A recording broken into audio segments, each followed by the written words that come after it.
मित्रों नमस्कार, स्वागत है आप सभी का संस्कृत लोक यूट्यूब चैनल में। आज हम आपके सामने उपस्थित हुए हैं सांख्य दर्शन का सामान्य परिचय लेकर के। प्रस्तुत है पहला भाग।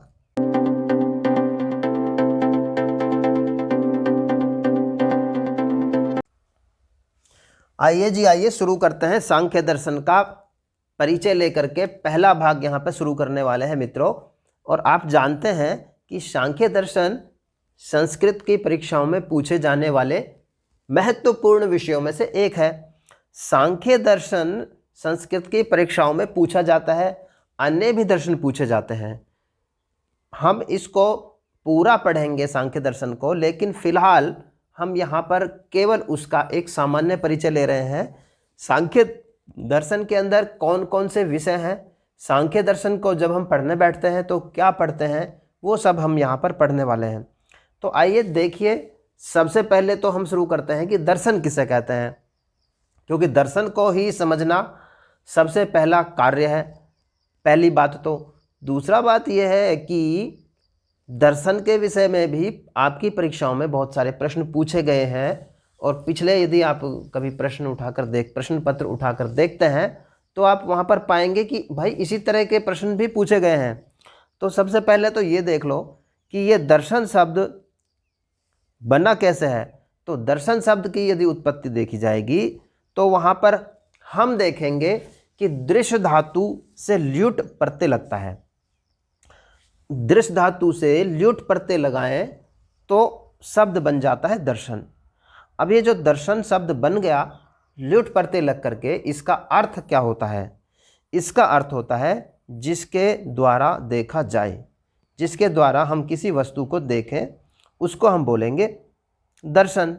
यानी कि जैसे आप बोलते हो कि हम कहे दर्शन करने, उसी तरह से कुछ आप समझ सकते हो। लेकिन अब एक ये होता है कि देखा जाए का क्या मतलब है। देख तो हम आँखों से ही लेते हैं ना, देखने के लिए तो आँखें ही पर्याप्त हैं, और हम देख भी रहे हैं, रोज़ाना संसार को देख ही रहे हैं।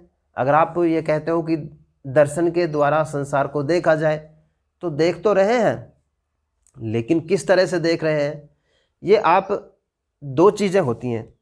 एक तो होता है दिखना और दूसरा देखना।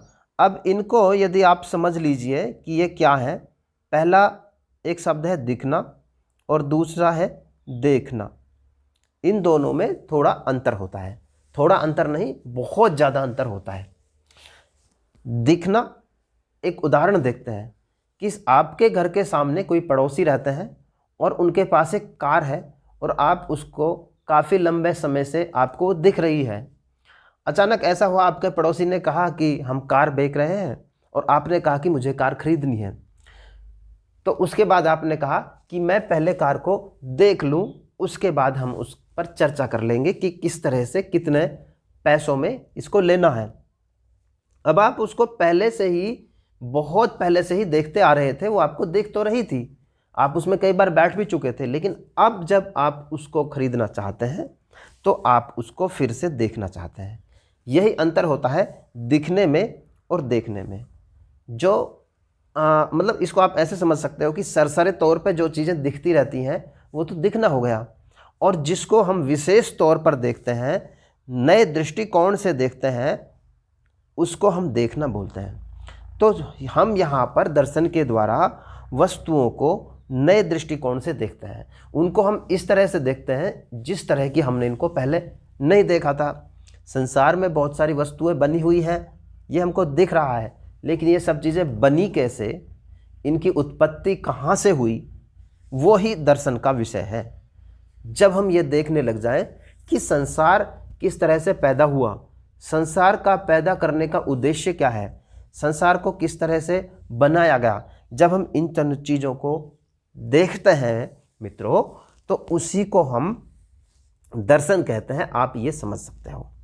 और इसका एक अर्थ ज्ञानानुराग भी होता है कि जब हमें ज्ञान के साथ अनुराग हो जाए, ज्ञान में हमारी रुचि हो जाए, उसी को हम दर्शन कहते हैं। ये दर्शन के विषय में एक धारणा थी हमारी, ये जो स्पष्ट हो चुकी है।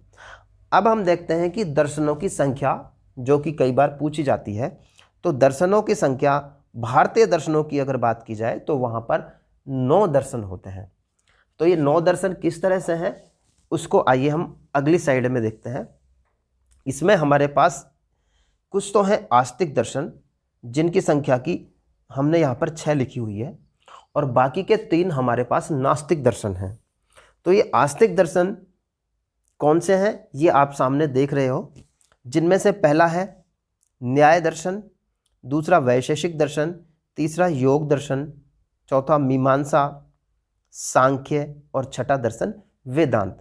इस तरह से हमारे पास ये 6 दर्शन होते हैं मित्रों, जो कि भारत में आस्तिक दर्शनों के रूप में गिने जाते हैं। न्याय दर्शन को लिखने वाले ऋषि का नाम है गौतम ऋषि। वैशेषिक दर्शन को जिन्होंने लिखा वो कणाद हैं। योग दर्शन को लिखने वाला महर्षि पतंजलि, जो कि बहुत प्रसिद्ध हैं आजकल, जिनको कि सभी लोग जानते भी हैं। बाबा रामदेव के आने के बाद जिनको लोग और अच्छी तरह से जानने लगे हैं, योग दर्शन के प्रणेता हैं पतंजलि। मीमांसा दर्शन के प्रणेता जैमिनी, ये मित्रों थोड़ा मिसप्रिंट है, जैमिनी इसको आप माने। सांख्य दर्शन को लिखने वाले कपिल हैं। सांख्य दर्शन जो कि आज का हमारा विषय भी है, उसको लिखने वाले कपिल हैं। लिखने वाले नहीं, उनके प्रणेता कपिल हैं। वेदांत दर्शन के प्रणेता बादरायण हैं। तो इस तरह से ये हमारे 6 दर्शन हैं, जिनको हम आस्तिक दर्शन कहते हैं। इनसे बहुत सारे प्रश्न आते हैं, ये हमेशा पूछा जाता है।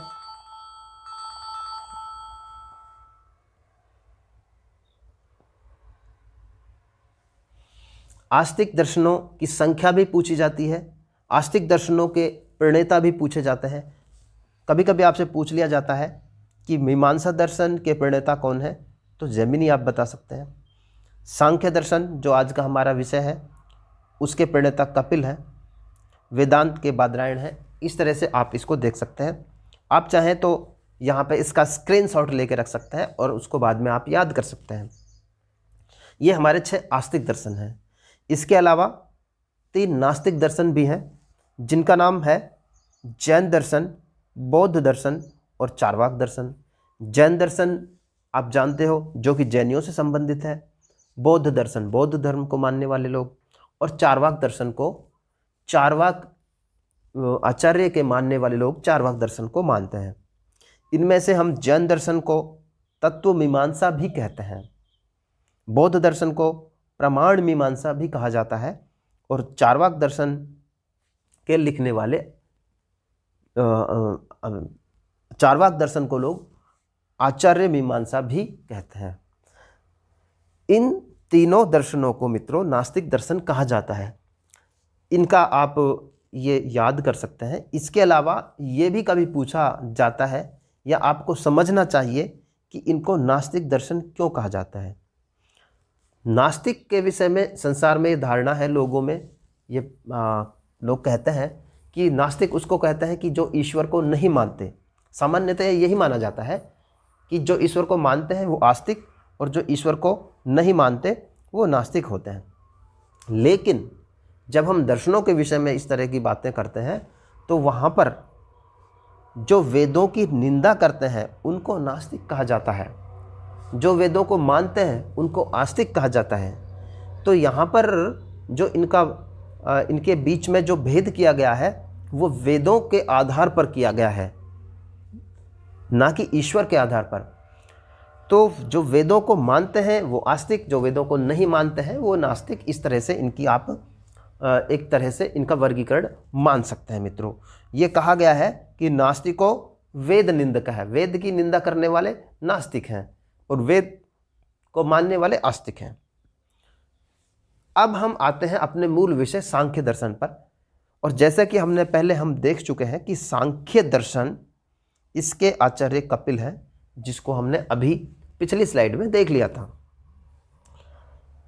सांख्य दर्शन बना किस तरह से? सम धातु से ख्यापूर्वक सांख्य बना, और इसका अर्थ होता है सम्यक ज्ञान, और इसको विवेक प्रधान मानते हैं।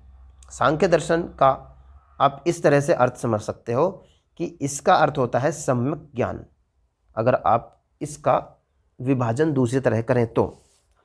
और इसको हमारे सामने प्रस्तुत करने वाला जो प्रमुख ग्रंथ है उसका नाम है सांख्य कारिका। सांख्य कारिका के लेखक ईश्वर कृष्ण है। इसका एक प्रमुख ग्रंथ है जिसमें सांख्य के लगभग सभी सिद्धांत अच्छी तरह से हमारे सामने प्रस्तुत किए गए हैं।